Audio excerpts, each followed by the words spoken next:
hari ini yang sangat luar biasa, sudah membuka acara webinar di malam hari ini. Dan yang ketiga, terima kasih teman-teman semua yang sudah join, dan boleh banget buat ajakin teman-teman lainnya, kita belajar dan juga sharing pengalaman ya, berkaitan dengan webinar kita di malam hari ini. Karena menurut saya ini adalah materi yang sangat relate dan relevan di masa sekarang, dan pasti hampir semua rata-rata usia, apalagi di usia milenial 20-30 tahun, mengalami apa yang menjadi topik di webinar kali ini. Dan tadi kalau saya diminta untuk perkenalan diri, saya Yasmin Kusuma Putri, saya berasal dari Boyolali di Provinsi Jawa Tengah. Mungkin teman-teman di sini juga ada yang dari provinsi yang sama dari saya. Salam kenal dengan teman-teman semuanya. Saya lulusan dari Politeknik Kesejahteraan Sosial Bandung tahun 2022 kemarin, akhir tahun kemarin saya telah diwisuda, dan saya mengambil prodi atau program studi pekerjaan sosial di bawah naungan dari Kementerian Sosial. Mungkin itu dulu Kak untuk perkenalan kita, nanti kita bisa membahas lebih lanjut lagi di sesi Q&A. Wah, oke, terima kasih ya Kak Yasmin atas sedikit perkenalannya pada malam hari ini. Tapi keren banget nih Kak Yasmin nih, benar-benar menjadi seorang lulusan dari salah satu universitas, dan juga Kak Yasmin ini juga mungkin punya beberapa pengalaman-pengalaman yang menarik yang mungkin nanti akan di-share kepada teman-teman semuanya. Nah, teman-teman, mungkin sikat aja kali ya pada malam hari ini. Jadi kita pada malam hari ini tuh punya tema nih, satu tema yang mungkin relate banget ya sama kita sebagai anak muda, yang mungkin di sini audiensnya para Gen Z atau mungkin Gen milenial yang tentunya sekarang mulai masuk ke fase-fase apa ya namanya tuh quarter life crisis ya Kak ya. Jadi nanti mungkin Kak Yasmin ini mungkin akan sedikit memaparkan tentang bagaimana sih kita sebagai anak muda itu bisa menangani perjalanan sulit ya tentang kehidupan quarter life crisis ini kayak gitu. Nah, mungkin itu aja kali ya pengantar dari aku, dan ini juga mungkin teman-teman juga udah nggak sabar nih ya mendengarkan pemaparan dari Kak Yasmin sebagai pemateri pada malam hari ini. Jadi mungkin sekarang aku serahkan kembali kepada Kak Yasmin untuk memaparkan materi. Dipersilakan. Oke, terima kasih banyak Kak. Saya izin share screen ya. Ya Kak.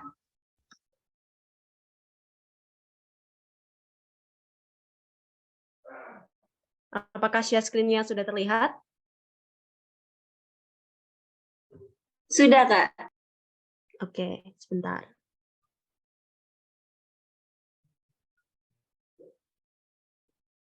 Ini udah full screen? Sudah Kak. Sudah. Oke, terima kasih.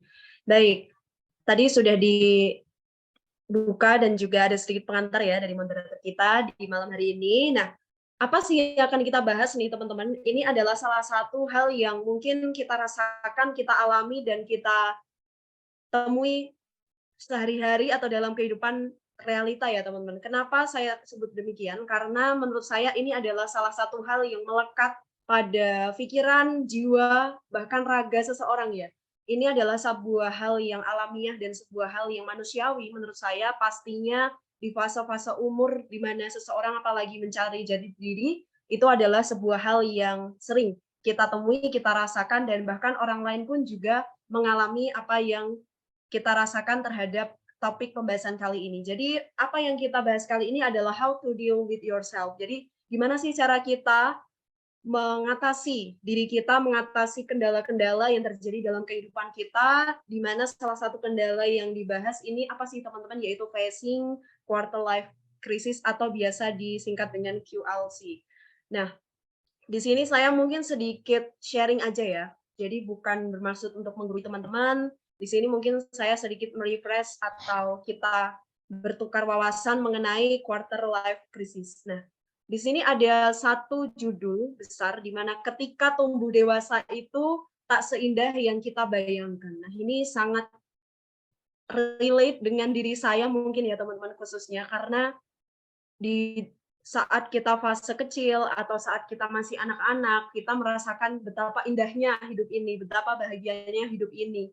Kita merasakan mendapatkan kasih sayang yang begitu luar biasa dari keluarga kita, dari orang tua kita, masih sangat sering diperhatikan, bahkan mungkin fase kesedihan itu hampir prosentasenya lebih kecil dibandingkan fase kebahagiaan dalam hidup kita. Tapi, ternyata ada salah satu fase dalam kehidupan yang mana ini terjadi dan nyata adanya dalam kehidupan kita, yaitu seiring bertambahnya umur, seiring berjalannya umur, seiring banyaknya tuntutan, inilah yang sering menjadi salah satu kendala, yaitu apa yang kita angankan, pasti nanti aku dewasa jadi orang yang lebih bahagia dari waktu aku kecil. Pasti aku nanti dewasa bisa mencapai impian-impianku A, B, C, dan sampai seterusnya. Tetapi ternyata yang namanya hidup, yang namanya sebuah perjalanan kehidupan pasti ada fase up and down. Dan ternyata inilah yang menimbulkan adanya kenyataan quarter life crisis. Nah, di sini kalau teman-teman lihat di ilustrasi pada gambar, saat kita mengalami quarter life crisis, ada banyak sekali pertanyaan yang muncul. Aku selanjutnya mau ngapain nih? Terus hidupku mau kayak gimana? Aku mau membawa arah kehidupanku tuh kayak apa? Nah, ini yang menjadi salah satu fase kritis kehidupan kita di mana kita itu sebenarnya berpikir, akankah hidup ini berjalan sesuai dengan yang kita harapkan? Apakah yang kita jalani nih teman-teman, yang saya jalani atau juga teman-teman rasakan ini sudah sesuai dengan apa yang kita impikan atau bahkan apa yang kita jalani itu udah bener nggak sih? Atau mungkin aku tuh harus kayak gimana? Nah, karena balik lagi ya, hidup kita adalah salah satu tonggak kita ke masa depan dan hidup kita ini yang bisa menentukan cuman kita sendiri. Jadinya masa depan, terus apa yang menjadi harapan dan cita-cita kita itu nggak akan bisa terwujud kalau nggak ada effort dan juga nggak ada tantangan dan bahkan usaha dari diri kita sendiri. Walaupun emang ada faktor dari luar, ada faktor dari eksternal ya teman-teman yang bisa mendukung adanya kesuksesan, harapan dan impian kita, tapi ternyata itu yang sering menjadi tantangan kita untuk kedepannya meraih impian itu apakah semudah yang kita bayangkan, tapi ternyata tidak. Jadi quarter life crisis itu biasanya merupakan sebuah ketimpangan antara tuntutan perkembangan, apalagi di masa-masa kita sudah remaja menuju ke dewasa nih teman-teman.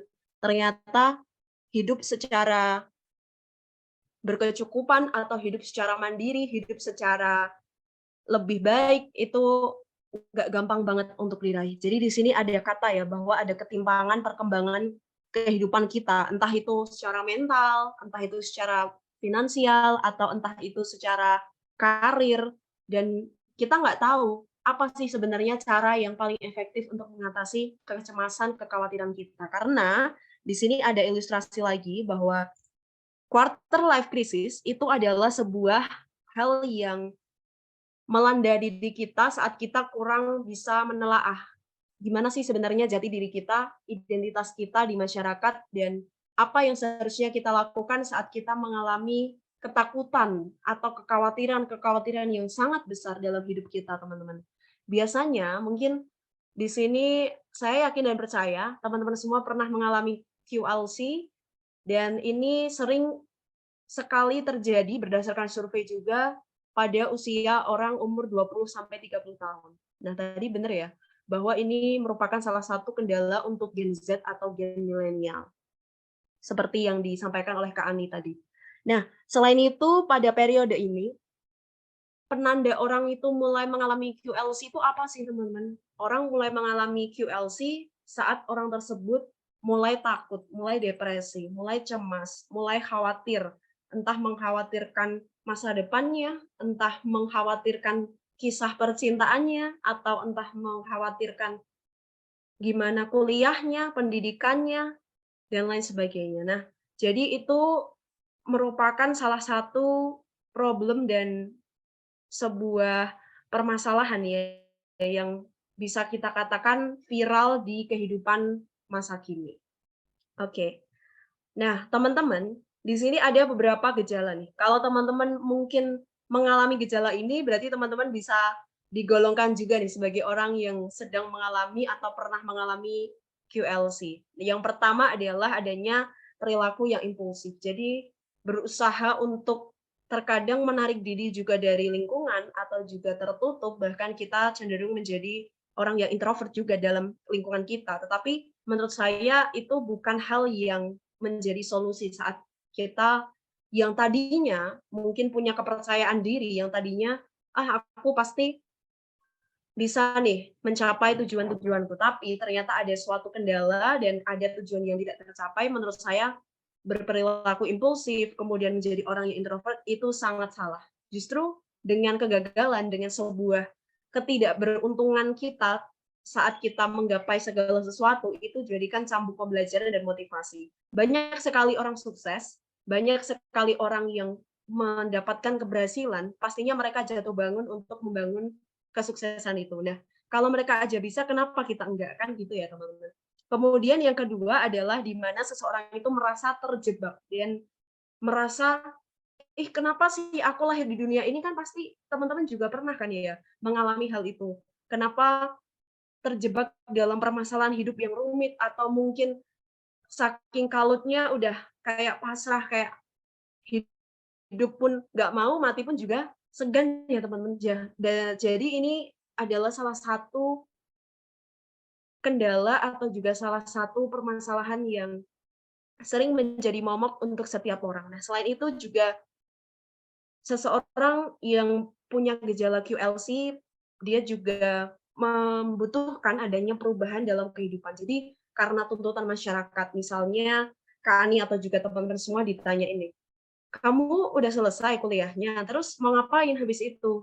Kamu kerja di mana? Kamu udah punya pacar belum? Kamu udah punya pasangan belum? Atau mau nikah kapan nih?" Nah, itu tuh sebenarnya adalah tuntutan-tuntutan lingkungan masyarakat atau tuntutan sosial, yang secara nggak langsung ini menjadi salah satu tuntutan bagi diri kita, tuntutan terhadap mental kita yang justru itu prosentasenya lebih besar untuk mengganggu kehidupan diri kita dibandingkan motivasi dalam diri kita.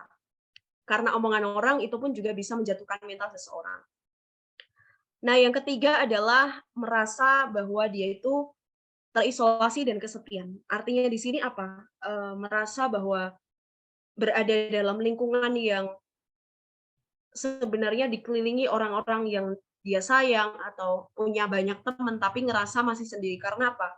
Balik lagi nggak mungkin kan semua permasalahan kita curhatin ke teman-teman atau juga semua permasalahan kita ceritain ke orang lain atau ke orang di sekitar kita. Karena satu-satunya problem solver menurut saya terhadap segala permasalahan hidup kita itu hanya kita dan juga Tuhan. Nah, yang keempat adalah di mana merasa kehilangan arah. Saya pun juga pernah nih teman-teman merasa bahwa hidup saya itu mau dibawa kemana sih gitu. Saya pernah mengalami fase kayak gitu waktu di masa SMA. Saya ingat banget waktu itu lagi masa-masa saat mau penentuan nih, udah kelas 3 SMA, ke depan saya mau kayak gimana, dan saya bisa nggak ya ngeraih universitas, ngeraih sekolah yang saya impikan. Nah, ternyata Allah memberikan sebuah petunjuk dan takdir di mana saya berkuliah di tempat saya kuliah saat itu dan ada satu hikmah besar yang saya ambil. Ternyata apa alasan Allah meletakkan saya di sekolah itu atau di tempat kuliah di situ.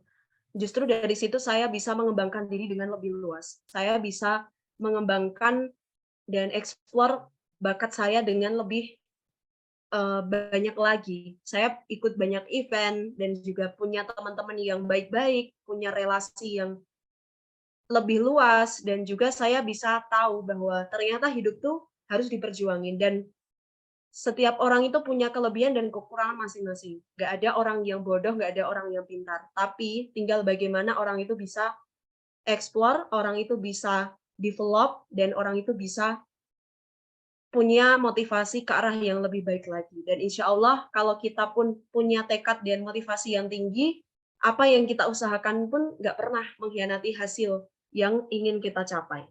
Nah, kemudian yang kelima adalah biasanya ini gejala terbesar ya, udah cemas, nggak bisa tidur, selalu terngiang-ngiang, terbayang-bayang, terus depresi, terus merasa bahwa kita nggak bisa apa-apa. Nah, itu sangat mengganggu ya dalam kehidupan kita dan ini adalah salah satu hal yang seharusnya bisa kita handle dan menurut saya dengan pertambahan usia, kita seharusnya bisa didewasakan oleh pembelajaran hidup, oleh pengalaman kita yang sudah sebelumnya kita rasakan dan semoga teman-teman pun juga yang pernah merasakan QLC atau sedang merasakan QLC jangan sampai ada di fase cemas dan depresi karena itu sangat-sangat mengganggu konsentrasi, sangat mengganggu pikiran kita dan bahkan bisa mengacaukan yang seharusnya kita punya planning untuk bisa berkembang, tapi semua itu bisa terganggu, teman-teman. Nah, yang keenam adalah insecure. Saat kita merasa, kenapa sih aku nggak bisa kayak dia? Kenapa sih aku nggak bisa sepintar dia? Kenapa sih aku nggak bisa setenar dia? Dan lain sebagainya.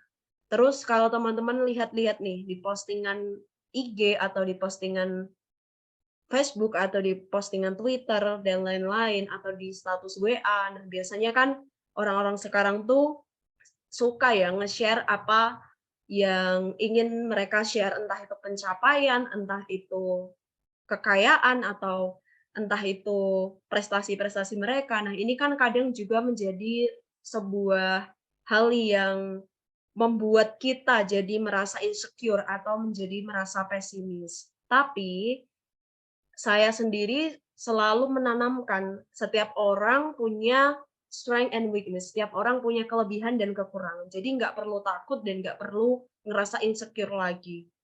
Kenapa kita nggak boleh insecure? Karena Tuhan itu maha baik. Tuhan sudah memberikan garis apa yang ditakdirkan kepada setiap hambanya. Jadi ubah insecure menjadi bersyukur itu sangat relevan ya menurut saya. Dan yang ketujuh adalah gejala QLC ini merasa kehabisan waktu.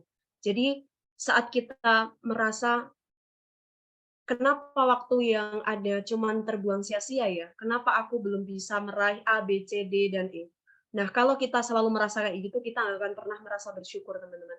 Jadi, mungkin saya dan teman-teman semua perlu untuk selalu belajar, perlu untuk selalu menambah rasa syukur kita, karena percayalah, di bawah kita masih banyak orang yang lebih berjuang atau lebih terjal dan lebih struggling lagi menjalani kehidupan mereka. Jadi, manfaatkan waktu dengan sebaik-baiknya selagi masih ada kesempatan, selagi kita masih bisa berbuat baik, kita bisa berbuat bermanfaat bagi sesama, nggak ada salahnya juga kan kita bisa sharing berbagai hal ke lingkungan sekitar kita. Nah, di sini ada fase-fase quarter life crisis. Ada 4 fase ya, teman-teman. Mohon maaf, ada 5 fase. Yang pertama adalah fase di mana mulai ada perasaan terjebak. Nah, ini tadi kaitannya sama gejala dari quarter life crisis ya. Mulai terjebak dalam situasi kehidupan. Rasanya kayak pengen keluar dari kehidupan tapi nggak bisa. Terus dilanjutin lagi sama fase kedua saat orang itu pengen mengubah situasi, pengen keluar dari zona nyaman dan zona hidup yang dia alami sekarang, tapi dia nggak tahu arahnya mau kayak gimana dan dia kayak merasa kebingungan. Terus di fase ketiga orang itu akan merasa menyerah dan putus asa, kayak nggak mau lagi melanjutkan apa yang menjadi planning-nya mungkin, atau nggak mau melanjutkan apa yang menjadi rencananya di awal. Nah, terus akibatnya apa? Akibatnya inilah yang membuat seseorang kemudian menyendiri. Lalu orang tersebut harus berintrospeksi diri. Biasanya dengan menyendiri itu akan menjadi salah satu bahan evaluasi kita. Apa sih yang kurang selama ini? Apa yang harus dilakukan ke depannya dan apa yang harus dievaluasi. Nah, terus di fase keempat, orang akan mulai tergerak dengan tadi ya, melakukan evaluasi diri, ternyata harus membangun pondasi yang baru dalam kehidupan, dan ternyata harus mulai mewarnai hidup dengan pola yang baru. Misalnya nih, teman-teman yang tadi rencana awal habis kuliah pengen langsung kerja, tapi ternyata Tuhan berkehendak lain dan berkata lain. Dan kita takdirnya adalah diberikan kesempatan untuk lanjut studi dulu, misalkan di S2. Nah, ternyata saat kita mengusahakan seperti di fase keempat, memulai fondasi baru, dia tekun dan mencari informasi sebanyak-banyaknya tentang studi lanjutan. Nah, ternyata ini adalah salah satu hal yang bisa menjadi salah satu pacuan.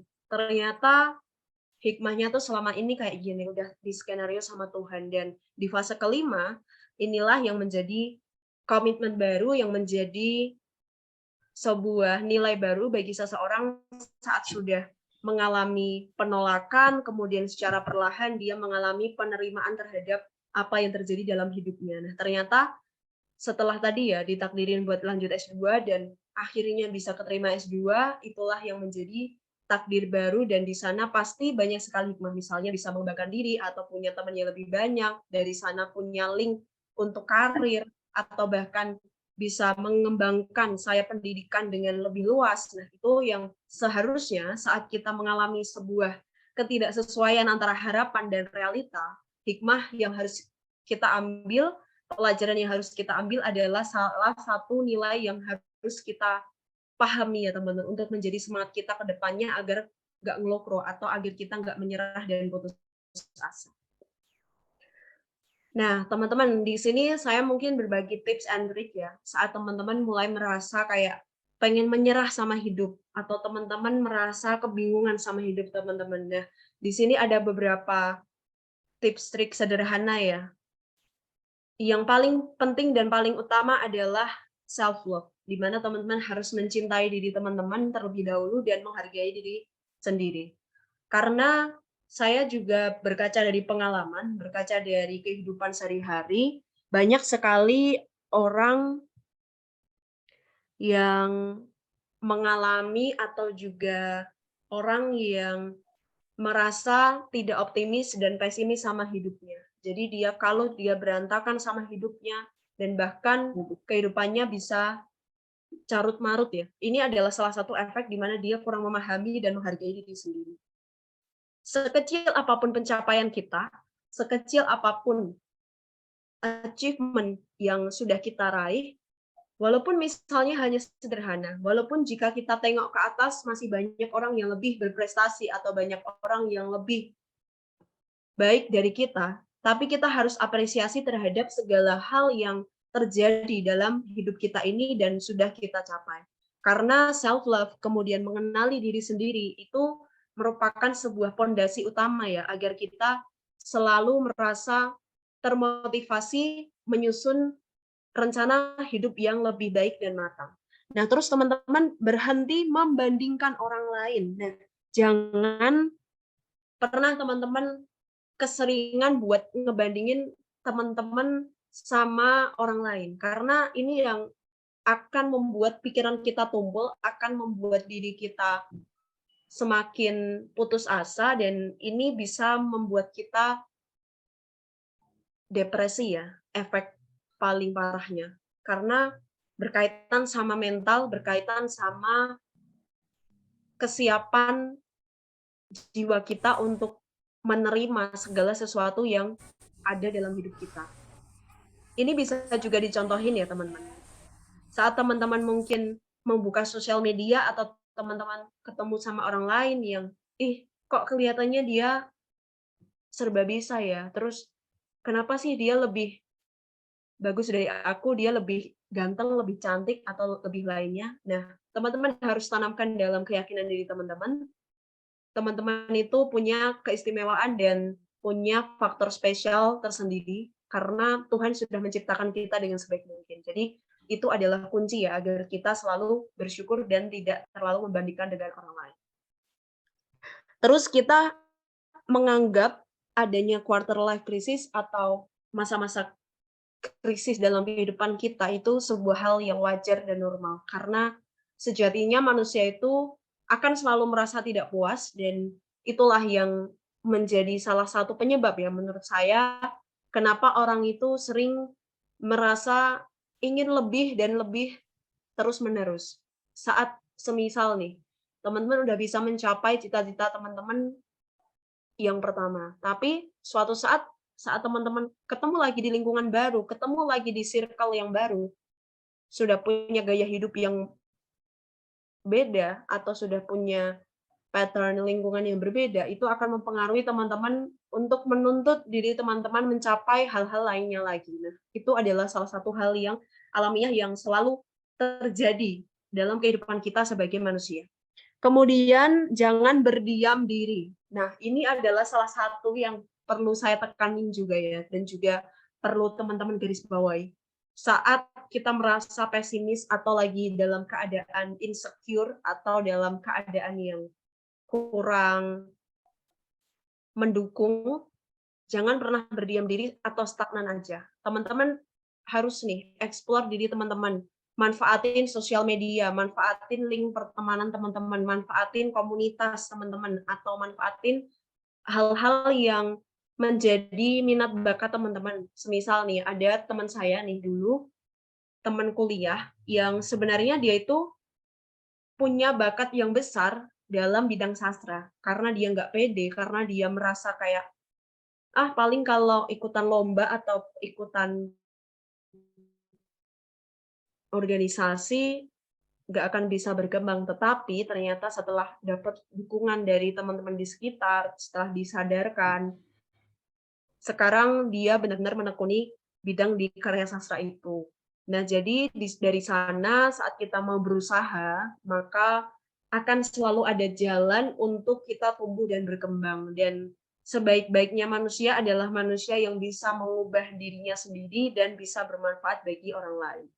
Dan yang selanjutnya adalah sharing dengan orang-orang terdekat, berbagilah dengan orang-orang terdekat. Sharing itu nggak cuma masalah materi ya, tetapi sharing itu menurut saya bisa sharing ilmu, sharing wawasan, sharing pengalaman, kemudian kita bisa menjadi seorang pendengar yang baik untuk teman kita, atau bisa menjadi orang yang baik untuk lingkungan di sekitar kita. Dan jangan pernah kita pelit, terutama pelit ilmu atau pelit informasi kepada orang lain. Karena kita nggak tahu kan teman-teman, apakah yang kita lakukan walaupun hanya kecil itu bisa mendatangkan pahala, dan selain itu apa yang kita lakukan, kita harus mindset-kan dalam hal-hal yang positif. Jadi apa yang kita tanam itu akan kita tuai di kemudian hari, dan jadinya mulai dari sekarang nih kita mulai untuk menanam hal-hal yang baik, dan niscaya ke depannya juga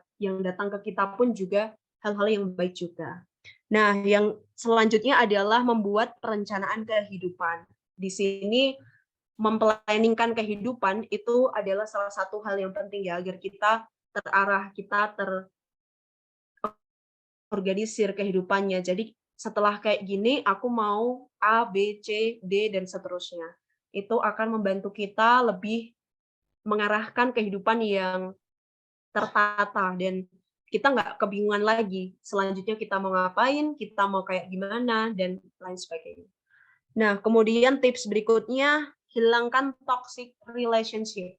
Artinya adalah teman-teman mulai sekarang, dan saya pun juga masih dalam proses untuk selalu belajar ya, memilah dan memilih. Mana sih lingkungan atau circle pertemanan, entah itu circle pergaulan atau circle relasi yang harus diprioritaskan dan enggak. Mana yang lebih banyak mendatangkan manfaat dan mana yang cuman sekedar untuk tempat berbagi ala kadarnya aja. Jadi kita bisa memilah dan memilih mana yang baik, mana yang buruk, dan mana yang harus kita lakukan dan mana yang nggak harus kita lakukan. Kemudian tips berikutnya, biarkan berjalan apa adanya, biarkan kehidupan kita itu mengalir apa adanya. Kita harus berdoa dan berusaha, dan di samping itu kita juga harus pasrah apa yang menjadi takdir dan skenario Tuhan.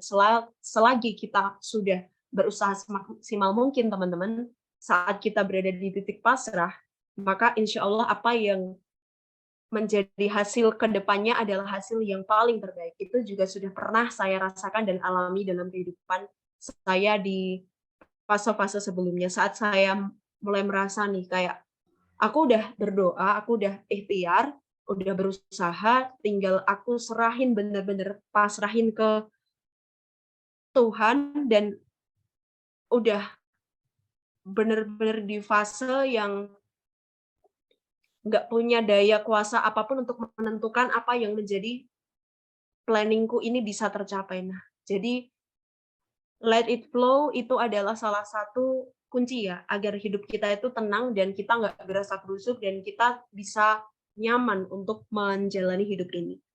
Dan untuk tips berikutnya, jadilah produktif, karena sekarang menurut saya adalah zaman yang serba cepat, serba canggih, zaman yang serba bisa mengakses apapun, manfaatkan dengan kecanggihan teknologi dan kecanggihan masa sekarang ini. Karena produktif itu nggak cuman untuk hal-hal yang sifatnya besar, tapi produktif untuk diri kita sendiri. Misalnya, kita bisa memanfaatkan waktu di setiap harinya dengan baik, kemudian kita nggak membuang-buang waktu hanya untuk hal-hal yang percuma, itu menurut saya juga sudah termasuk produktif. Tinggal untuk teman-teman ke depannya mau kayak gimanain hidup teman-teman semua di sini.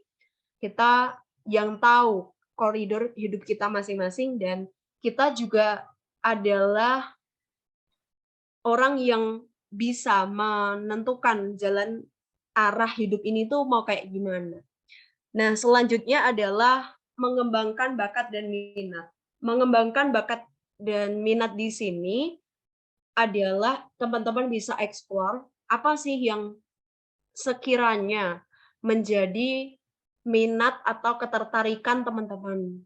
Bisa aja di bidang musik, atau di bidang sastra, atau di bidang lainnya. Nah, itu mulai teman-teman telaah dari sekarang. Bagi teman-teman yang mungkin merasa belum mengetahui bakat apa sih yang seharusnya diasah lebih lanjut lagi. Nah, untuk tips berikutnya adalah be patient, trust the process, and be responsible. Artinya adalah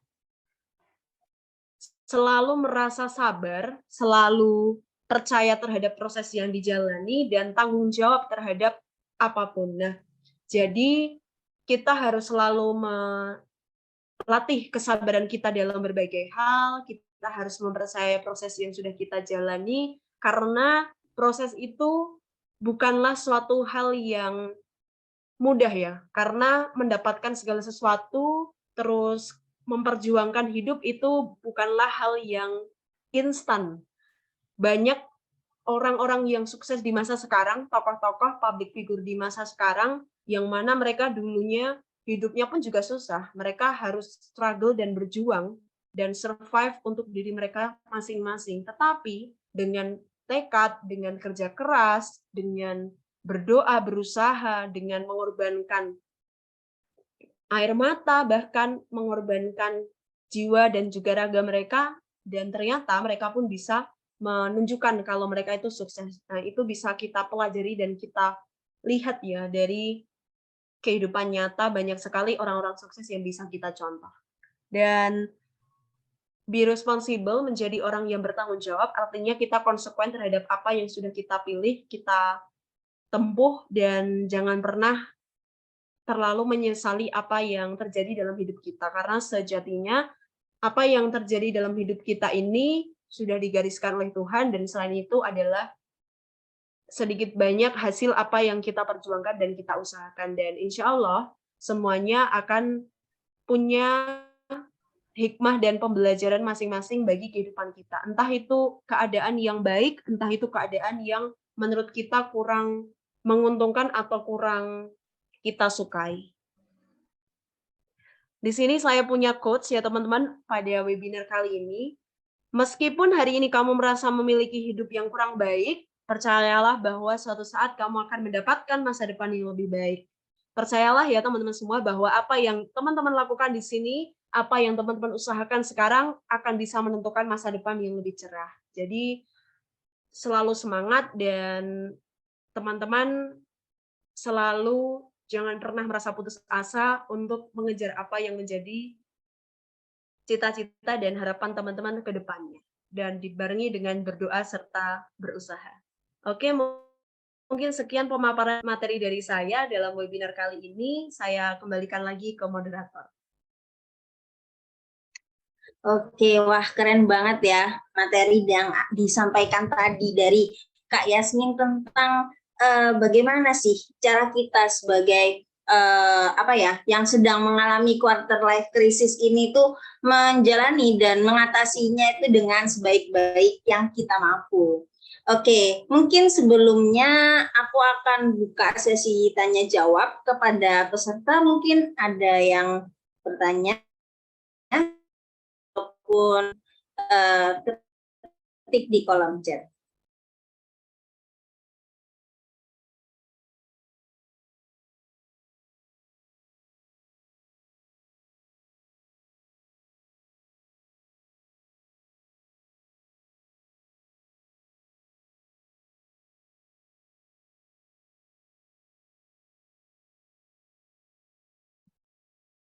Oke, mungkin kalau misalkan nih teman-teman nggak ada, mungkin aku ya Kak ya yang nanya ya. Tentang quarter life crisis nih. Misalkan aku sekarang mungkin ya aku juga pernah merasakan jadi orang yang ngerasa kesepian, ngerasa kayak nggak punya partner gitu loh yang bisa diajak, yang bisa dipercaya gitu.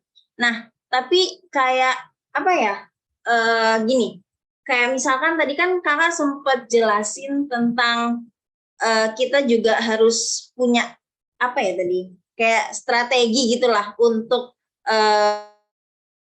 bisa tetap menjalankan terlalu kalut dalam kesedihan kita ketika kita mengatasi quarter life crisis. Nah, tapi nih Kak, kadang-kadang tuh aku tuh suka FOMO gitu loh Kak, tahu kan? Fear miss out, missing out yang juga sering gitu dialami oleh pemuda gitu. Nah, mungkin ada nggak nih Kak solusi nih, gimana kita ini kayak mengurangi hal-hal kayak kita tuh ingin keluar dari quarter life crisis tadi, tapi kita tetap dalam batasan-batasan yang kita mampu gitu. Kita nggak FOMO gitu terhadap keadaan. Nah, itu gimana sih Kak? Terima kasih.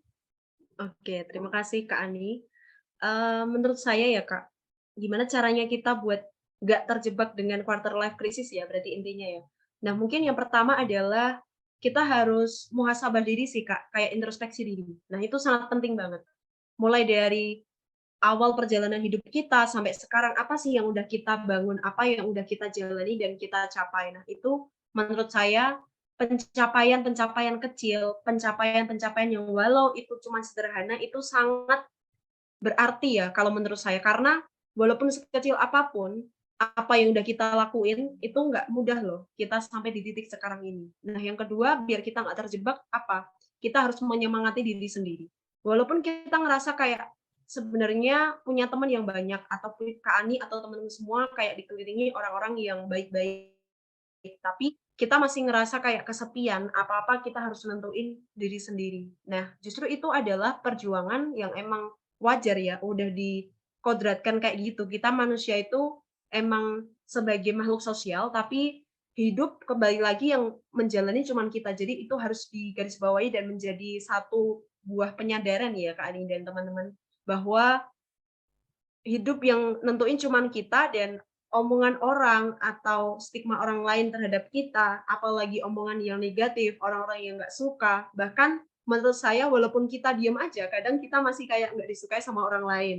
Atau mungkin karena kita punya pencapaian atau kita punya suatu kelebihan, kita pun kayak ada orang yang iri, orang yang nggak suka sama kita. Menurut saya itu nggak usah terlalu kita gubris, karena balik lagi mereka nggak tahu prosesnya. Dan yang ketiga, biar kita nggak terjebak sama QLC, menurut saya adalah dengan kita melatih kestabilan mental dan emosional. Menurut saya itu sangat penting sih Kak Ani. Kenapa? Karena kalau kita udah bisa sedikit demi sedikit pelan-pelan mendewasakan diri karena hidup kita, dan kita sudah bisa melatih mental dan emosi kita dengan sebaik mungkin, insya Allah kita juga bisa memanage diri dengan baik. Nggak ada lagi yang namanya terjebak sama QLC.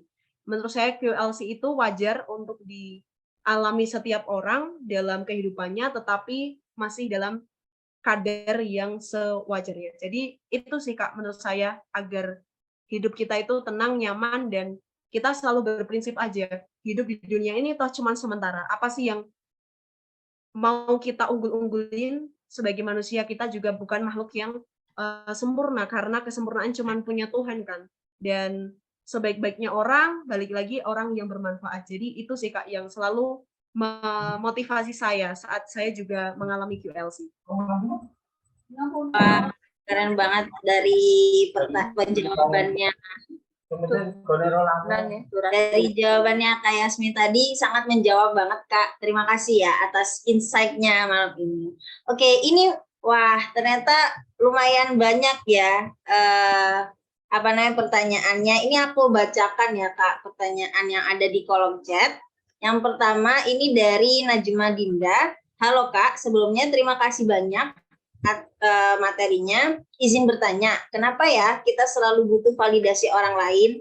Kadang tuh kita udah berusaha keras tapi tetap aja ngerasa kurang karena nggak ada satupun yang memvalidasi pencapaian kita.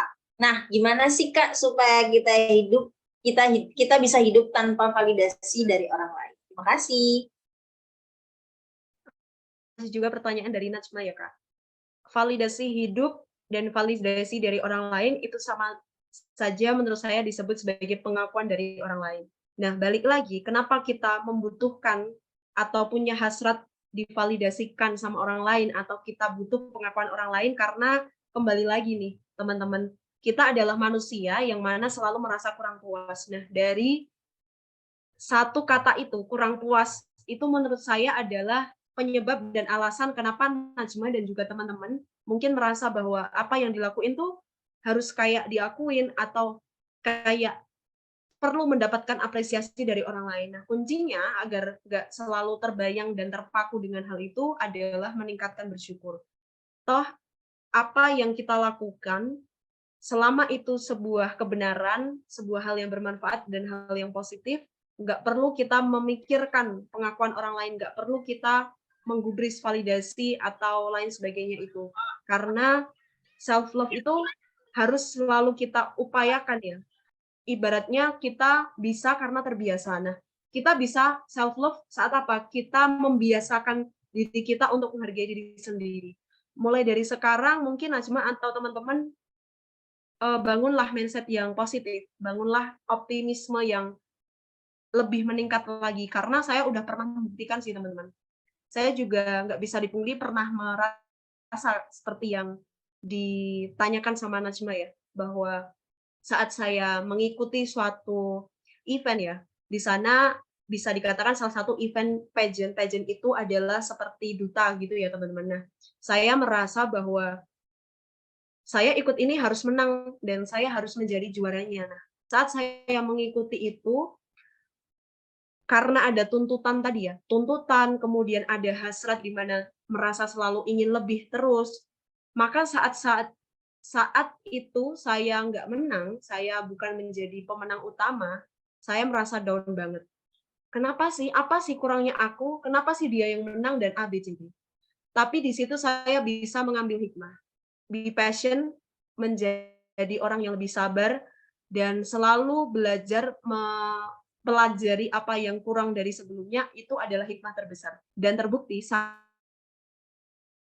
saya ikut lagi di event yang masih dalam lingkup pageant atau dalam perdutaan seperti itu, saya mengikuti bahkan di lingkup yang lebih besar karena saya merasa saya harus bisa mengusahakan diri saya sendiri dan saya belajar dari kesalahan dan saya benar-benar nggak menggubris lagi, entah orang mau mengakui saya, entah mau ada validasi dari orang lain kayak atau enggak. Saya terabas terus, saya ikut itu, saya pede aja karena aura yang kita pancarkan kalau kita bisa pede di depan orang lain itu akan memberikan hal positif ke orang lain yang menerima aura yang kita pancarkan juga. Percayalah teman-teman, saat kalian mulai merasa pesimis, maka tunjukkan aura yang berkebalikan, tunjukkan ke orang bahwa saya tuh bisa, saya mampu dan saya punya potensi yang besar. Nah, saat itu alhamdulillah beneran saat mengikuti event tersebut saya bisa menjadi pemenang. Nah, di situ satu pelajaran besar yang saya ambil teman-teman dan harus teman-teman apa ya, teman-teman pahami bahwa hidup itu nggak bisa berjalan mulus sesuai apa yang kita minta dan kita harapkan. Tapi hidup itu adalah sebuah proses pembelajaran yang benar-benar sangat realistis sekali. Karena kalau kita beneran nggak bisa menelaah dan kita hanya terfokuskan pada kelemahan diri saja, maka seperti yang ditanyakan Najma, akan selalu terpaku dalam validasi tadi.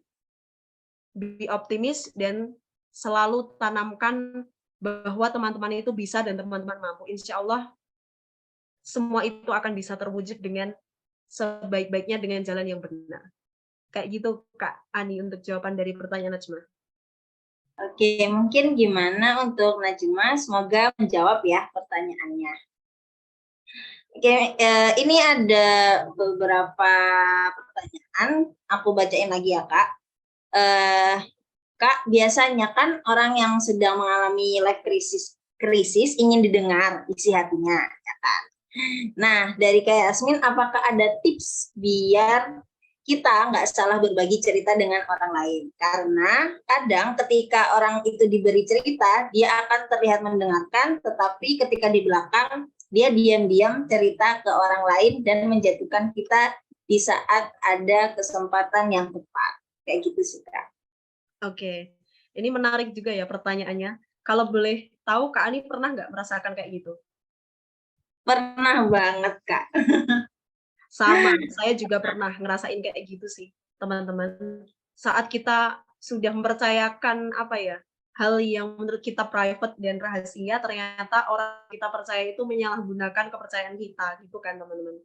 Nah, kalau saya boleh sedikit share ya, berkaca dari pengalaman itu, saat itu saya masih ingat, itu saya mengalami saat awal-awal masa perkuliahan sih. Karena awalnya saya berpikiran kalau sharing sama teman-teman atau lingkup pertemanan kita akan meringankan beban kita seenggaknya, tapi ternyata itu menjadi sebuah, masalah di kemudian hari karena ada teman yang ternyata mengkhianati atau juga bahkan menodai ya, bisa dikatakan menodai kepercayaan kita. Dari situ saya mulai belajar, ternyata kita nggak boleh jadi orang yang oversharing. Dan dari situ saya belajar bahwa ternyata kita harus benar-benar banget jeli sama karakter orang. Kadang aja nih teman-teman, teman-teman pernah nggak ngerasa kayak, walaupun udah sedekat apapun sama teman kita, tapi kita bener-bener nggak tahu isi hati teman kita tuh kayak apa gitu kan teman-teman.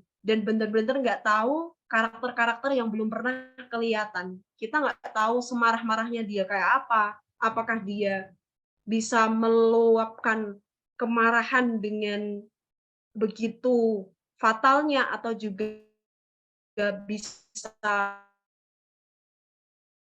berkata kasar gitu nggak pernah tahu. Yang menunjukkan hal yang dan selain itu kita juga benar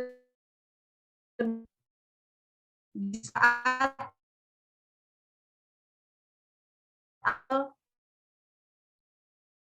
oh jadi aku udah mulai menemukan nih orang benar-benar baik.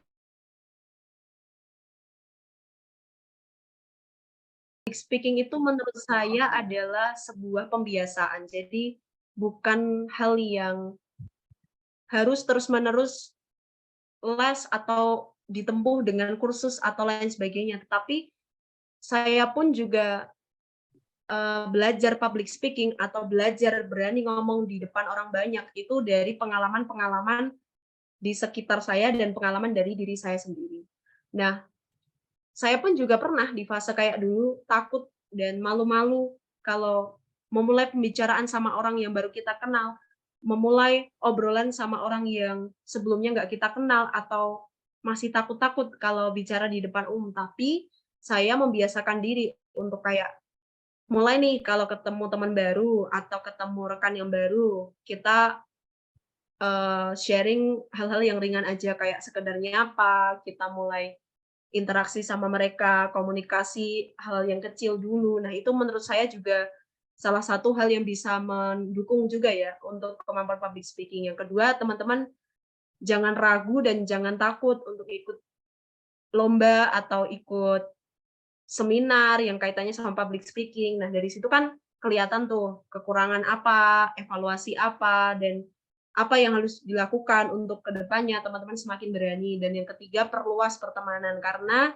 semakin kita memperluas pergaulan, itu juga semakin memperluas juga wawasan kita, dan kita juga akan lebih komunikatif. Nah, jadi tips and triknya belajar dari pengalaman, ikutilah hal-hal yang berkaitan sama bidang public speaking, dan yang ketiga jangan pernah ragu sama kemampuan diri kita. Gitu sih Kak Ani. Oke, wah emang benar sih Kak, kalau public speaking tuh benar-benar kita harus mengasah dari hal yang termudah dulu Kak ya. Iya, Mungkin dengan kita sering bertanya atau mungkin dengan kita itu sering ngobrol itu juga bisa jadi salah satu acuan kita untuk memperdalam jam terbang kita untuk bisa semakin lancar ya Kak dalam berbicara dalam iya public betul. speaking. Oke, ini ada pertanyaan terakhir dari Sahri Al-Fazri. Ada dua, tapi di sini dirangkum aja ya Kak. Bagaimana menjalani hidup dalam proses pencarian jati diri dan bagaimana menyikapi hidup dalam kondisi di situasi lingkungan yang toksik dan penuh dengan persaingan. Terima kasih Kak. Oke, saya langsung jawab ya pertanyaannya, gimana menyikapi hidup yang penuh dengan persaingan ya Kak tadi ya? Iya Nah, benar Kak. oke, terima kasih atas pertanyaannya ya dari Kak Syahril ya tadi. Nah, menurut saya hidup itu emang nggak bisa dipungkiri banyak sekali lika-liku dan bahkan tadi ya persaingan. Persaingan itu nggak cuma dari materi, persaingan dari gaya hidup, dari kebiasaan, pola pikir, pendapat, kemudian dari segi materi dan lain sebagainya. Nah, itu menurut saya adalah hal yang wajar. Tapi kita harus benar-benar bisa menghandle dan memilih mana yang harus kita lakuin dan nggak kita lakuin. Karena kenapa kita bisa merasa hidup itu penuh dengan persaingan? Karena kita kurang bersyukur dan kita kurang menerima apa yang sudah Tuhan berikan ke kita.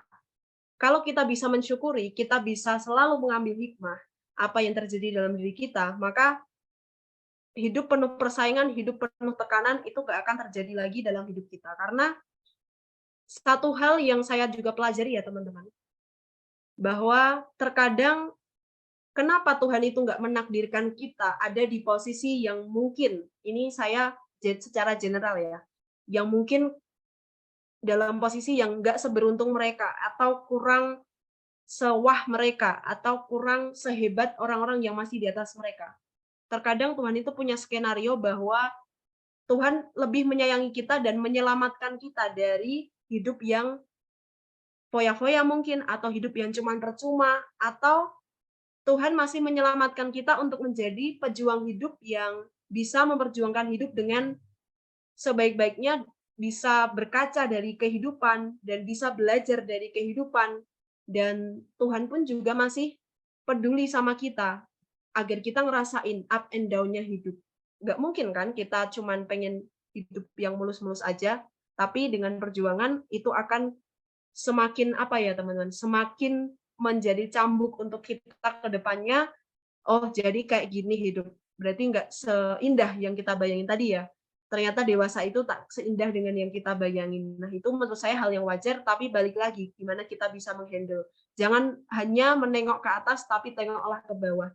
Kita akan menjadi manusia yang lebih bijak dan punya kepedulian. Karena di bawah kita, masih banyak sekali orang-orang yang sangat susah dan membutuhkan bantuan. Banyak mereka yang mungkin harus tidur di kolong jembatan, mereka yang nggak bisa memenuhi kehidupan sehari-hari, mereka yang cuma makan aja, sekedar makan itu sangat sulit, atau mereka yang punya kendala lainnya, misalnya di kesehatan mereka, atau mereka masih punya apa ya, masih punya permasalahan yang sangat kompleks. Nah, jadi banyak-banyaklah bersyukur agar itu bisa menenangkan hati, pikiran, dan jiwa kita. Gitu, Kak. Oke, wah keren banget tadi jawaban dari Kak Yasmin. Semoga bisa menjawab juga ya Kak Sahrial Fazri atas pertanyaannya. Oke, mungkin ini apa ya? Mungkin bisa aku simpulkan dari materi yang dibawakan oleh Kak Yasmin tadi, bahwasannya quarter life crisis itu merupakan fase kritis yang mana diantaranya itu ketimpangan antara tuntutan perkembangan masa dewasa, yaitu mulai dari karir, mental, finansial, dan hal-hal yang berkaitan dengan kehidupan. Terus juga gejala dari quarter life crisis ini yang sering kita alami juga itu ya udah rasa takut, rasa cemas, dan mungkin juga kita punya rasa insecure ya atas keadaan yang mungkin menurut kita terlalu menyesal atas kehidupan ini. Dan untuk tips and trick tadi dari Kak Yasmin, aku menghold tiga dari beberapa. Yang pertama, karena itu mungkin relate ya, mungkin yang mungkin lebih relate gitu ya dari untuk aku juga gitu. Yang pertama yaitu self love, ya kan? Kita juga kadang sebagai manusia lupa gitu ya, mencintai diri kita sendiri. Kita bisa mencintai orang, tapi kita lupa mencintai diri sendiri. Terus juga jangan berdiam diri dan teruslah mungkin bisa kita juga bisa untuk berprogres dan tidak kalut dalam keadaan quarter life crisis, dan juga biarkan berjalan apa adanya. Jadi let it flow aja gitu. Intinya nggak apa-apa gitu. Ekspektasi yang kita bayangkan itu nggak tercapai itu nggak apa-apa banget gitu. Supaya kenapa? Supaya hidup kita itu ngerasa tenang. Nah, terus juga tadi aku sedikit mendengarkan quotes-nya Kak Yasmin, yaitu tentang sebaik-baik orang adalah yang berguna bagi orang lain, kayak gitu. Nah, mungkin itu sih kesimpulan dari aku, dan mungkin dari Kak Yasmin ada closing statement nggak untuk materi pada malam hari ini? Oke, mungkin sedikit aja ya, Kak, untuk closing statement-nya. Yang pertama adalah teman-teman harus selalu menambah rasa syukur teman-teman dimanapun, kapanpun, dan apapun yang terjadi dalam kehidupan teman-teman. Yang kedua, teman-teman harus yakin dan percaya sama kemampuan diri teman-teman dan hargai diri teman-teman masing-masing. Dan yang ketiga adalah serahkan semuanya kepada Tuhan dan jangan pernah lupa untuk selalu bermindset positif, karena kalau kita sudah berpikiran yang positif, maka hal-hal yang datang ke kehidupan kita juga insya Allah hal yang baik dan positif. Terima kasih, Kak. Oke, terima kasih banyak ya Kak Yasmin. Tapi sebelum kita berpisah nih, kita mungkin mendokumentasikan dulu ya momen webinar pada malam hari ini. Semoga webinarnya bisa bermanfaat juga bagi kita semua. Oke, mungkin aku ini kali ya. Coba mungkin teman-teman bisa on cam terlebih dahulu untuk sesi dokumentasi.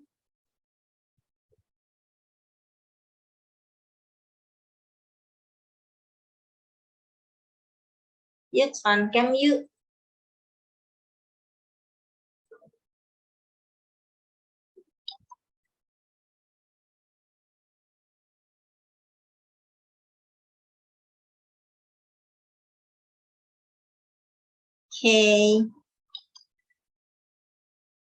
Oke, mungkin ini aja kali ya yang on cam.